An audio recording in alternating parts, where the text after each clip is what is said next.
Hello, Stone Lakes Eagles. I wanted to share a book with you today about how children all around the world usually go to school. Now, of course, we're going to school very differently right now. We are using our computers and we are using the packets that our teachers have made for us, and maybe we're talking to them on the phone or we're talking to them through video chat. But children all over the world have a chance to go to school lots of different ways, especially when they're not learning at home like you are. And this book is called This is the Way We Go to School. And it's by Edith Bear, and the man who did the illustrations is Steve Bjorkman. Now, it's very interesting that this book was copyrighted in 1990. I know that because I look in the page that shows that information right here, and it tells me that it was copyrighted in 1990. Well, I know that that time there was no such thing as the internet. So some people had computers in their homes, but there was no way to connect to other computers. Computers were used for typing up letters and printing them, or they were used for doing math and calculations, or they were used for playing games, but they didn't connect to other computers. So you'll see in this book, nobody is using a computer yet. In 1990, children had other ways to get to school. Not like you're doing now, many of you, when you're using your computer or your parents' computer to do school. This is the Way We Go to School, a book about children around the world. One by one, or two by two, come along, it's fun to do. You'll start hearing that every page has a rhyme on it. To, do. Listen for the rhymes. Ellen takes it nice and slow. Time to watch the flowers grow. See, there's Ellen, and it looks like she's walking through a garden. Lots of flowers.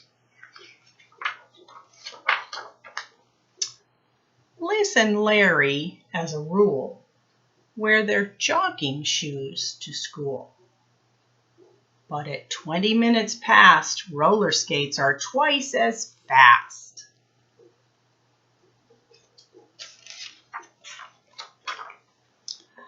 And the fastest way by far is by school bus or by car. That's the way many of us come to school at Stone Lakes when we have regular school, right? Jenny, Jerry, Pete, and Perry ride the Staten Island Ferry. There's a picture of the ferry right there. A ferry is kind of a bus on the water. It goes back and forth across water and takes people between an island and the mainland. So they have to ride a ferry to get to school. Cable cars take Jack and Jill up the hill and down the hill.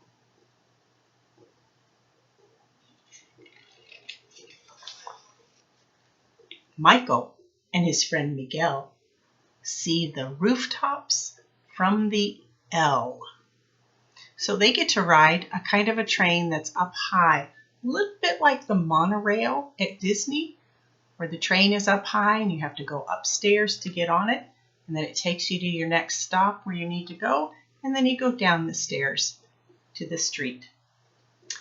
Horse and buggy rides its plain start the day for Jake and Jane. Well, what would that be like to ride a buggy pulled by a horse? And in Philly, Mitch and Molly go to school by trackless trolley. Trolley's kind of like a bus, but it runs on electricity, so it has these cables that hook it to wires up in the sky, and it can only go where those wires are. It's hooked up to those cables, and it runs by electricity. It's called a trackless trolley. think they're late. They're running to catch the trolley before it pulls away. Bianca, Beppo, Benedetto ride aboard the Vaporetto. Look at this right here. This is a Vaporetto. Look at the streets of where they live. There's no road. It's water. And everybody gets from place to place somehow by getting on a vessel, a boat of some kind, in the water. Bundled up against the breeze, Niels and Solveig go on skis. I suppose if you live somewhere where it snows a lot, you might have to use skis to get to school.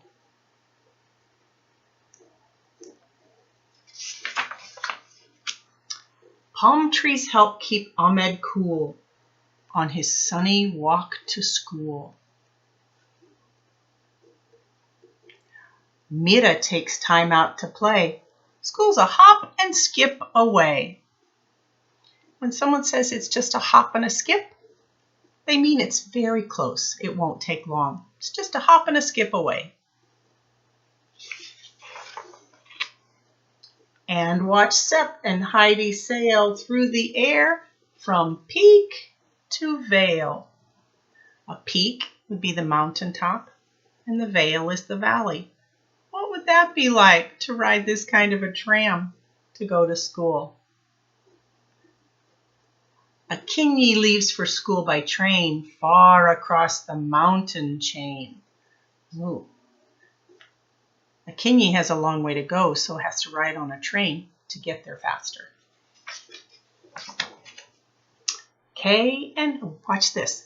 Kay and Faye and Flo and Joe go to school by radio. Do you remember I said that when this book was written, there was no internet and very few people had computers? Sometimes in those days, children had what was called a shortwave radio, and they could talk to their teacher who was far away, and she could talk to them. See, there's a microphone. It's a little bit like what we do now. It's a little bit like talking on the phone. There's no picture though. So they had to call in because their teacher lived so far away she couldn't get to them. That's a little bit like what we're doing now. We all need to stay in our homes. So we do school by computer or by the packets that our teachers have made for us. Bicycles bring Mei and Ling through the traffic of Nanjing. In that city, lots and lots of people ride bicycles to school or wherever they're going. I don't see any helmets. That's not safe. We, of course, wear our helmets. And beneath the dripping sky, Ram is riding high and dry. Look at that bus. There's a lower level and there's an upper level on one bus. I bet the children like to get on the top to be able to see better. William comes ashore by boat, counting seagulls while afloat. He rides a boat to school.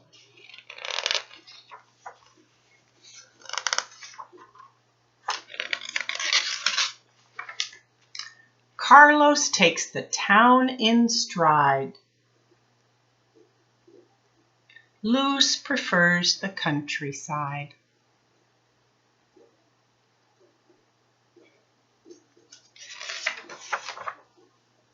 And the famous metro line suits Igor and Ilyana fine.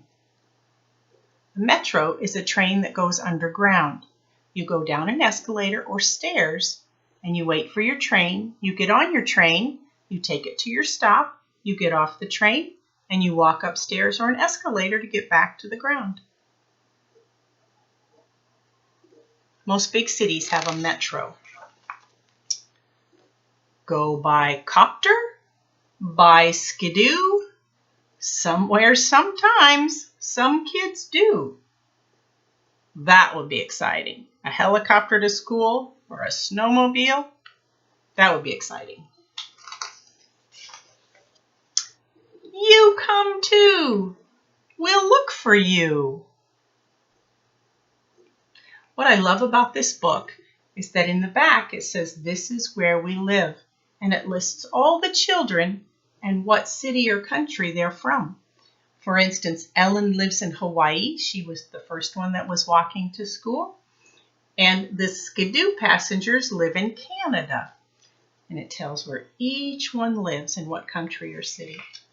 The other thing I like about this book is that there's a map. And underneath the map, it lists all the children, and there's a number beside it. So Ellen, who was number 1, who was walking to school, it shows me on the map that number 1 is right here in Hawaii. And the children on the Skidoo or the snowmobile, that's number 23. And that's up here in Canada or Alaska, way up here. So everywhere on the map, it shows where the children go to school and where they live. We're certainly doing school differently now for a while, but there are lots of ways to go to school. I would really like it if you listen to this story again, and maybe you could make a tally graph with how people get to school. The children get to school in different ways. You could count how many walk, how many use something that has wheels, how many of them go by water, or something else that is not walking, wheels, or water, but some other way. And you could find a tally from our book on how different people get to school. Another thing you could do is make up your own rhyme about how we're going to school right now. Maybe you could rhyme something with home. Right now we go to school at home. And think of a next line that ends with a rhyme with home. I would love to hear if you have a creative addition to our page of how we're going to school right now. Hey Eagles, take care of yourselves, be safe and healthy, and I can't wait to see you again.